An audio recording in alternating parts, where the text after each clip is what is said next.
Yeah, everybody. Y'all know what it is, man. On a Monday, Friday Night Light preview, week 2. And you see who I got in the building with me, man. He's the head man at Griffin. Bear down is the hashtag, everybody. One Kareem Reed to the microphone.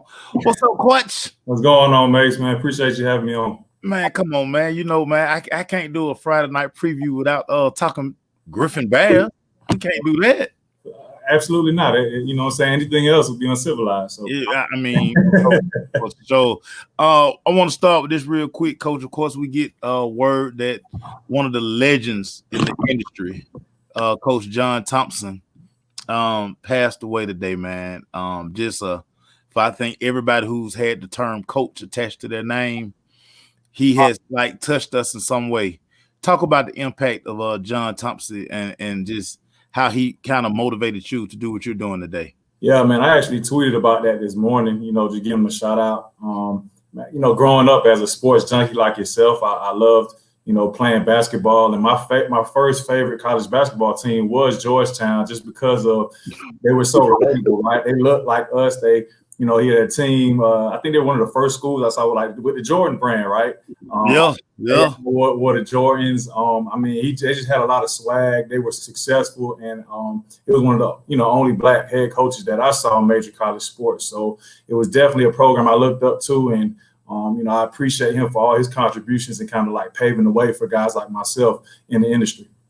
Yeah, man, it was so tough. I got to when Sweet 16 was here about 3 years ago, got to sit down with Coach, man. He was you just forget how big he was, man. He was just such a towering and intimidating presence, but man, he was so easy to talk to. And if you love the game, I mean, he could sit there and talk the game with you all day, man. I was able to actually just get in a corner with him, and we probably talked 15, 20 minutes, no microphones, no recorders, and I learned just so much about life just in that little time I got to spend with him, man. So, man, it was one of those things I'll never forget, dude. Yeah, man, of course. He's a legendary coach, right? I mean, and he gave a lot of guys opportunity to change their lives by using the game and sports overall. So, man, just a huge impact in the industry, in the sports world. Salute to him. So, let's get into it. The 2020 Griffin Bears. You seem to be really excited about the squad. You have you guys first year in the mix last year made a lot of strides. I know I got some good people down there, and they were just excited about the structure that you brought into the program. Talk about the vision as you continue to prep for 2020. Yeah, man. Ultimately, Griffin is going to be judged by the amount of state championships and championships, region championships they compete for on a year-to-year basis. So ultimately, that's my job. I got into the industry first and foremost to help kids, get to college and change their lives by helping them make those 40-year decisions when they go to school. But secondly, I want to win along the way. And so I strategically taken jobs that I think align me with that vision for myself as well as for my programs. And this is just the next one that I'm a part of. And I'm fortunate enough to coach a group of guys that I'm super, super excited about this year. This senior class has worked really hard and obviously faced a lot of challenges. So we're excited about being able to compete on Friday nights, and coming up this Friday, we're gonna be able to kick it off. Let's talk about the challenges that you bring up this summer. The uncertainty. They basically didn't have any spring ball, so you had to deal with that and how you structure summer practices with social distancing and all these things. How tough was that for you, your staff, and for the kids? It was an adjustment. Obviously, it's times like we've never faced before, right? So this was all uncharted territory for everybody, I think, and we're all just kind of following the guidelines that the GHSA put out for us, that our county put out for us, and just trying to make sure that we kept everybody as safe as possible. While we kind of still had to do and keep things as normal as possible to make sure we get the proper training and the things we needed to get done on the football side. So it was definitely a challenge, but at the end of the day, like I tell my kids, find a way, get it done, no excuses, and we did. So let's start with the defensive side of the ball. You bring a lot of action back on that side of the ball. I always like to start up front because, as we know, that front seven kind of sets the tone for what you guys want to get accomplished. So let's start defensively. Talk about your front four. Yeah, so up front, we graduated 3 seniors up front on the defensive line. We bringing back one guy that's a senior, Davari Wright, that's going to help us out as well at linebacker. But a lot of youth up there, but a lot of young, good talent that I think in the next 2 to 3 years will give us an opportunity to consistently, be competing for that, to play in that 15th game, right? So I'm excited about that group. They're continuing to get better every single day. I hired an extra D-line coach so I can have some more emphasis on both the interior and the exterior outside edge rushers, guys, to get more instruction and coaching, because I know how crucial it is, obviously being a former defensive lineman myself. Right. That one-on-one attention and that detail coaching is important. So we're definitely going to be pretty good up front, especially for the foreseeable future. Let's talk about the linebacker spot. Those guys, they need those front four guys to kind of, make it easy for them to see, get to their spots. Talk about your linebackers, Coach. Yeah, I love my linebackers, man. That's probably the funnest group, the hardest working group on our team is led by Jacob Hammonds, who's a kid that last year played. He started about half the season, but was a younger guy and is really coming to his own this past off season. He's worked super hard in the weight room, added some great weight. He's about 6'3", 205 pounds now, can run sideline to sideline. He's going to have a huge year. And then we also, like I said, moved Davari Wright, who was also a defensive end for us last year, to Mike linebacker, because I think his big body's about 6'1", about 250, and he'll run and hit as well. And then we got some younger guys that are really athletic behind them, that are also being in rotation. So I'm super excited about our linebackers because they're true linebackers. They're leaders. They're kind of the quarterbacks of our defense, right? And they run and hit.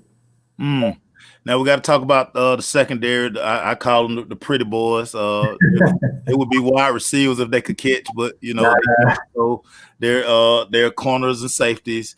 Let's talk about the secondary, Coach. Yeah, I love. I stay with some DBs now. Yeah, you do. What you do. And so, like you said, I converted a couple guys that couldn't really catch the ball consistently on offense last year to defense. And so we got 2 guys on the corners, 6'2" corners, Prince Green and Brandon Callaway. Prince is committed to Illinois. Brandon is committed to Purdue right now. In my secondary at the safety spot, we have Jordan Favors, who I think is the most versatile athlete overall in our whole entire team. He doesn't come off the field. He plays special teams as well. He's committed to Appalachian State right now. And then we got Jeff Johnson, who's kind of our unsung hero at the free safety spot that I think is going to be he was the glue for our defense last year because he's a really cerebral kid. He lines everybody up, and they were breaking in one more young guy, Gerard Pope, who will be a rising sophomore, who I think has a bright future for us as well. So the secondary is definitely going to be the strength of our team because we have 4 seniors back there that start out of 5. So we're going to lean on those guys, play some one-on-one coverage, and it's going to allow us to bring pressure on a lot of people and wreak a lot of havoc up front. Coach, I want you to talk about the importance of one of the things I know that you really like to do. If you have a young guy who has a lot of ability to play on Friday night, you try to get those guys that experience as soon as possible. Talk about that philosophy and why that is important to get like those young guys, those varsity reps. Because it always pays dividends in the following year. And so you're always thinking for the future of the program, right? And for the long-term health of your football team. And so when you get those young kids, those early reps, that following season, they're already seasoned vets almost, you know what I'm saying? So it just continues you're just reloading, you're not rebuilding, right? And so having to scramble to kind of find kids that's played and have experience, you already built that into your program. And so I love playing young guys. They're blank canvases, right? So they're gonna do exactly what you tell them to do. They don't have any bad habits. Everything that you coach them on, they're gonna try to execute for you because they don't want to let you down. Right. As they get older, I mean, it just pays dividends for you. We're going to turn around and we're going to talk offense. And, of course, when you talk offense, you always got to start with the trigger man because that's just the position. Everybody, they're going to focus on the quarterback, whether he likes it or not. That's why they play that position. Let's talk about your quarterback. Yeah, Kamari Williams is going to be our quarterback. He was actually the quarterback the year before I took over as a sophomore. Then we moved him to wide receiver last year where he had a really, really good season. He's currently committed to UTC, Tennessee Chattanooga at the moment, but we're moving him back to the QB spot because he's our heart and soul of our team, honestly. As he goes, we go. He's a vocal guy. The kids respect him. He plays hard. He practices at 110%. all the time, every single day. He always brings that juice that coaches, always talk about. And so he's going to be our trigger man. He's going to be the guy that kind of runs the offense for us. We won't be, I don't think, as explosive through the air as we were last year, but he does a lot of good things with his feet because he's so athletic. So we got to talk about the guys that's going to protect them up front. I call these guys the big athletes. Can't do anything without them. I learned a tough lesson about that as a young guru. You can draw it up and design it all you want, but if you can't block it, it don't matter what you up there dialing up. So let's talk about the offensive line, Coach. Yeah, so offensive line-wise, we got one senior up front, Gerald Pope, who is a dog. He's out there flat backing people in practice and pancaking them left and right. He's going to play a little D-line for us too. And then we got two really good, big, young left tackle and right tackle. You talk about playing young kids. Ashton Llewellyn played for us as a freshman, started at right tackle last year for like 12 games. Because his brother, actually, who was a senior, blew out his ACL in our scrimmage. So we had to plug him in, and he did a bang-up job, man. And now he's a seasoned vet, right? Right. Those games of experience under his belt. And so he's going to anchor the line on the left side. We breaking in a new kid at left guard, KJ Mosby, who I think he's going to fight. He's going to battle every single snap for us. We got a sophomore at the center spot, Cortavian Scott, who's also going to give us a lot of quality reps, I think, this year and next year. Again, is going to pay major dividends for us. And then at the right tackle spot, we got a big 6'5", 280-pound right tackle, Keith Chambliss, who I think has opportunity to be a Division I football player. So I'm excited about our young group. We got a really good offensive line coach. At the end of the day, that's the key to the drill, man. I got to coach it up and teach them the techniques and nuances of the position. And so I have a lot of faith in that group. So we got to talk pass catchers, tight ends, if we have tight ends, and wide receivers, which, I love. I'm always shouting those guys out, man. Baby. They're the best athletes on the field, everybody. So y'all stop that DB talk. Let's talk about your pass catchers, Coach. Yeah, man. Outside, we got returned a kid that played a lot of football for us, Cameron Kelsey. He's going to be in the slot. I got a stud who's going to be a legit Power 5 wide receiver who's going to be a rising sophomore. His name is Jaleel Chambliss. He's our starting point guard on the varsity team as well. Okay, yeah. About 170 right now, so he's going to gain a little weight, but he's that long kid that can go up and get it in the red zone. Really good hands and just smooth, right? And then we got a couple other guys on the outside like Terrence Elliott, who's a kid that I think if he continues to mature, he has an opportunity to be a college football player. And then when it's money time, though, we're going to flip those guys over that our defense wears black shirts in practice. So I said, we're going to flip them black shirts over like Prince Green and Callaway and all those guys that are these D1 schools and Jordan Favors, and they're going to go catch the ball and run it too and score touchdowns when everything's on the line. So I have a lot of confidence in those guys outside. Now, because I know you put a premium on this, we have to talk about it because special teams can severely impact a Friday night football game, Coach. Talk about special teams and how important it is to you that you get that thing solidified during the week. It's so important that I coach, coach the punt unit, because you ain't gonna do nothing another special team more than you do punt in the game. You're probably gonna punt the ball more than you do anything else, right? So I coach that specifically myself because I know when the head coach coaches a unit, those guys gonna pay a little bit of attention, just a bit more. And so for us, special teams and our kicking game is huge. We work at it, we spend the time because I definitely believe it'll win you games, but it'll definitely lose you, and especially early in the season. So we're going to make sure we're sharp. I actually was just talking to my staff about that this morning, how I'm going to emphasize the kicking game, starting, today even more. I'm going to spend some extra time on it just because I know early in the season that those teams can be kind of shaky, and we got to be sharp because our early season schedule is pretty heavy. Yeah. Coach, let's flip the script I want to talk about recruiting for a second because this is uncharted territory that we're in right now. How have you kind of relayed the message to the parents and the kids? Because like what the recruiting that they're used to is not happening right now. Yeah. How hard is it to relay that message right now? In terms of like exposure and stuff like that? Okay, yeah. Well, for us, recruiting, you just got to adjust and adapt with the times right now, right? So for us, we're doing as much as we can using social media. When coaches call, we're going to definitely speak about, our athletes as much as possible. We're going to do our due diligence to get our kids' names out there. And that, I have great assistants in Ryan Andrews and Teron Owens that are just as active as I am in that arena. So I think with us, we're going to be fine with our kids. I make sure my message to the players and to the parents are make sure your academics are right? Because now you got an opportunity where everything's online. So if you don't know the answer, go Google. Use your resources, man. Be resourceful. You got nothing but time on your hands, and so that's the part I can't control. And I tell my kids all the time: control what you can control, right? So it's your attitude, your effort, and making sure you turn in your stuff on time. And our parents need to make sure they're holding their kids accountable for those things as well. And then obviously, thankfully, they kind of waived the SAT, ACT requirement, but those kids still need to make sure they take those tests just in case those individual schools they're trying to get to still require those things. Yeah. And it was an article, if people don't really read a lot of the Griffin news, you posted as well. Your kids were very instrumental in making sure that the community understood the importance of football, why the season needed to be played and started on time.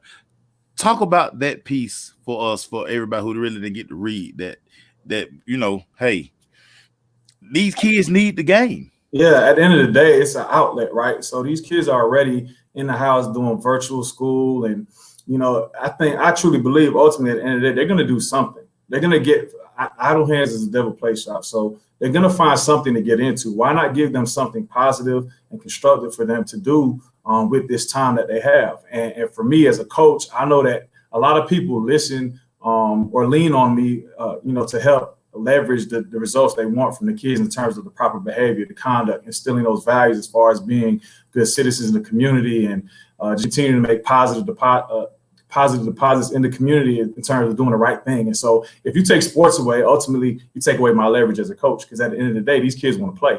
And so my kids know they don't do the right thing, both on the field and off the field. They're not going to play. They're going to stand next to me on the sidelines and be an equipment rack is what I tell them, right? So he's going to have a shoulder pad and some helmets on, looking real clean.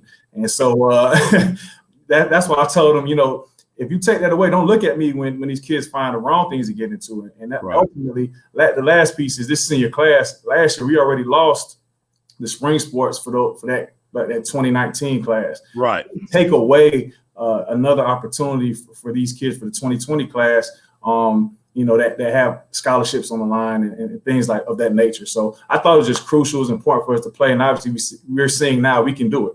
Right. And, we hear, and sometimes I'm kind of shocked that some of the people who just want to kill the dreams of this athletics period. We can't do it. It's no way. And I'm like, dude, did you even play sports? Do you not understand, why everybody's fighting so hard to get this thing done? A lot of cats didn't. A lot of people didn't play sports. That's why it's not that important to them. They don't really understand the true value of that. And so, obviously, when you can't relate, you don't have empathy. And so I think those are the more so the people that didn't want to see it happen. And obviously, there's a whole lot of political mess behind that, too, that needs to get out of the way of what these kids are truly trying to accomplish. And so I'm glad that our county, recognized that and they voted the way they voted and allowed us to play. And because one of the things you guys will line up this weekend, a lot of people are moving back, late September. Of course, the Cab is doing October. How important was that for you and your staff to kind of bring that sort of normalcy to know, okay, we're going to kind of pretty much start on time for our athletes? Yeah, it was huge because we've been working since June, and so now when you keep pushing things back, you're just extending practice time, and the kids start to get a little restless. Coaches get restless. You're allowing opportunity for injury to take place outside of competition. And so essentially, really, what are we accomplishing by pushing things back? Nothing's really changing. Let's go ahead and play, push forward, and see what happens, And so, again, I'm only going to speak on what we got going on. I don't know what we're doing. I'm just thankful and blessed that we're getting an opportunity to play on Friday, and we couldn't be more excited.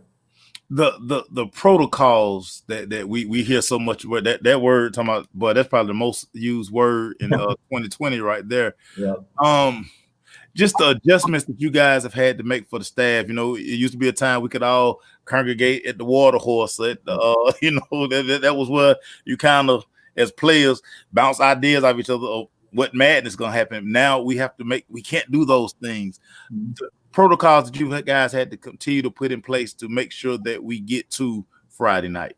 Yeah, we still, you know, doing all the things that the GHSA says we need to do in terms of, you know, taking temperature checks. We're logging all the kids in as they come in every single day. We're making sure we sanitize everything consistently, having that hand sanitizer ready. We wash our kids' uniforms daily, and we were doing that anyway. We're just making sure that, you know, we spray the helmets down, things of that nature. So we're just trying to do as much as we can to really keep everything clean, right? Because even outside of COVID, staff and those things, MRSA, you want to stay away from that stuff. Right. Football. So we just continue to do what we've always done, because I like cleanliness anyway. So, right.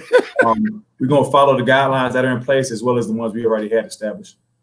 So, you know, this is going to be one of my favorite subjects, because if y'all can see the logo, yes, Griffin Bears are officially a Jumpman school. Y'all know I love fashion, so y'all know I love Jordan. Talk about the partnership that you guys have with the Jordan brand and just the extra excitement that brings for Griffin. Yeah, no, it's huge. You know, again, you talk about branding. That's something that's always been important to me at every program I've taken over. It gets the kids excited, the community excited, the school excited about your program. We talk about trying to get sponsors and people to kind of pour into your kids and what you're trying to do. It's important, right? And I think ultimately, I want my kids, any program that I'm a part of, I don't want my kids to want for anything. We're going to have the best of everything. We're going to run a first-class program in every single way. And I definitely think branding and what you wear and how you present your program is all a part of that. So the partnership with Jordan, I mean, it goes unsaid. Everybody knows what the logo means. It means greatness, right? And we want to be the best program in the state of Georgia in 5A. And so we aligned ourselves. We were fortunate enough to meet the criteria to be one of the Jordan brand schools. I believe we're one of 3. It's us, Beaufort, and Parkview in the state of Georgia. And we're going to, you know, make sure we work hard enough to live up to that expectation.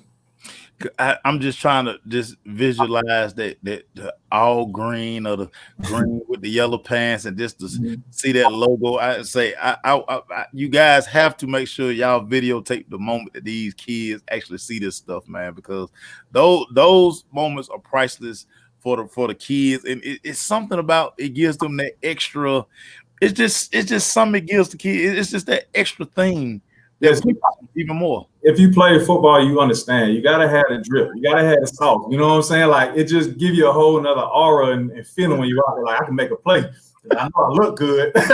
So, you know, for me, I definitely I had to make sure I had my visor, my towel, my gloves had to be right when I played. And I made sure I knew when I took over programs, and I said I had a vision for what I wanted my team to look like and play like, and that was included, the uniforms, all of that stuff. And so definitely, man, I'm excited about it. I know as coaches, we're going to be right. My players going to look good, and I know we're going to put in the work and make sure we perform up to that standard as well. One of the things that I love you doing, and you talked about it earlier, the importance of branding your program, putting it out there, letting everybody know what you guys have going on. Talk about that piece and why it is so important for you and Griffin. Well, you know, again, I think Griffin deserves that. At the end of the day, this program has a lot of success.